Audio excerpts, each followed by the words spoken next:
দাদা আজকে তো টোটাল 2টা বাস দাঁড়ায় রইছে, মানে এই বাসগুলো একটু সমস্যা দেখা দিতেছে। এভাবে সমস্যা দেখা দিলে তো চলবে না দাদা। আসসালামু আলাইকুম। ওয়ালাইকুম সালাম। ভাইয়া আমরা একটু সাজার জন্য আসছিলাম। এই ভাই দেখতেছেন ইম্পর্টেন্ট কথা বলতেছি, কোত্থেকে যে আপনারা কথার মধ্যে চলে আসেন? আপনাদের কি খেয়াল আর কোনো কাজ কাম নাই? দুঃখিত ভাই, আসলে এই যে ছেলেটা মাদ্রাসায় পড়াশোনা করে, ওর জরুরি একটা অপারেশন করতে হবে, এই জন্যই আমরা একটু কালেকশনে বের হয়েছিলাম। যদি একটু সাহায্য করতেন। আরে ভাই কোত্থেকে চলে আসেন? আমি কোনো সাহায্য দিতে পারবো না, অন্যদিকে যান।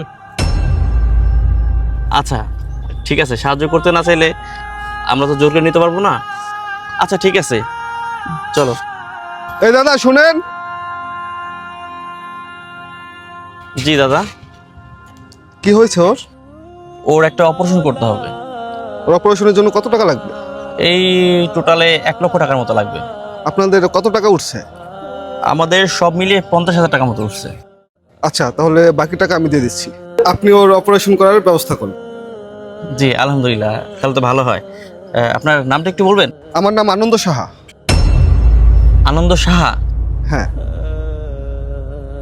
দাদা আমি একটু অবাক হইলাম, আপনার সামনে একজন মুসলিম ভাইয়ের কাছে ওর সাহায্যের জন্য টাকা চাইলাম, সে দিতে চাইলো না, আর কত খারাপ ব্যবহার করলো। সেখানে আপনি একজন হিন্দু ধর্মের মানুষ হয়ে একজন মাদ্রাসা ছাত্রের পাশে দাঁড়াইলেন, এটা আসলেই বিস্ময়কর। আপনাকে অনেক ধন্যবাদ। আপনার মতো মানুষ এই সমাজে আর অনেক প্রয়োজন। ভালো থাকবেন।